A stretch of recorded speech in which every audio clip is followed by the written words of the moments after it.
উচ্ছে আলুর তরকারি অনেকেরই খুব ভালো লাগে, বিশেষ করে তেতো খাবার এই গরমে সত্যিই একটা ভালো খাবার।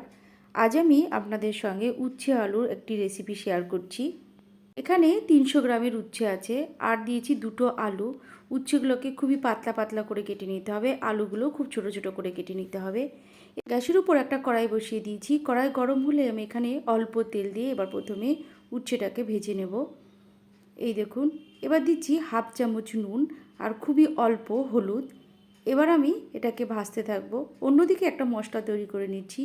আমি আজকে পাটায় একটা মশলা তৈরি করছি। 2 চামচ সাদা কালো সর্ষে আর 1 চামচ পোস্ত, 2টো কাঁচা লঙ্কা আর হাফ চামচ নুন দিয়ে ভালো করে বেটে নেব। অন্যদিকে আমার উচ্ছে ভাজা হয়ে গেছে, এবার আমি তুলে নেব। তবে বন্ধুরা, আমি কিন্তু এখানে রাইস ব্র্যান অয়েল দিয়ে রান্না করেছি, আপনারা যে কোনো তেল দিয়েই এই রান্নাটা করতে পারেন। এবার আমি উচ্ছেটা সবটা তুলে নিয়ে এবার আমি ফোড়নে দেব। এখানে আমি হাফ চামচ জিরে ফোড়ন দিলাম, গোটা জিরে। এবার আমি আলুটা ভেজে নেব। সব আলুগুলো একবারেই ভেজে নিচ্ছি। এবার দিয়ে দিচ্ছি হাফ চামচ নুন। আরও 2 মিনিট ভাজবো আলুটা।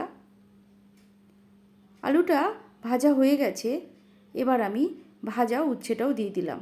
এবার দিয়ে দিলাম বেটে রাখা সর্ষে আর পোস্ত আর লঙ্কা বাটাটা। 2 মিনিট গ্যাসের আঁচটা কমিয়ে দিয়ে নাড়ব। এবার দিয়ে দিলাম খুবই অল্প হলুদ, একদমই অল্প হলুদ দিলাম। এবার দিয়ে দেবো জল। তবে বন্ধুরা, আপনারা কিন্তু বেশি হলুদ দেবেন না।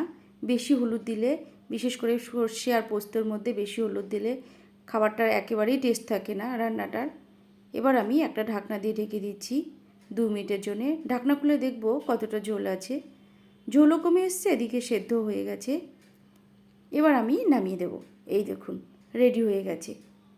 এবার দিচ্ছি হাফ চামচের খুবই কম, 2-4 দানা চিনি। এবার আমি নামিয়ে দিলাম নেড়েচেড়ে। রেডি আমার তরকারি। আপনারাও এভাবে তৈরি করুন, আর গরমে সকলকে খাওয়ান, খুব ভালো লাগবে খেতে।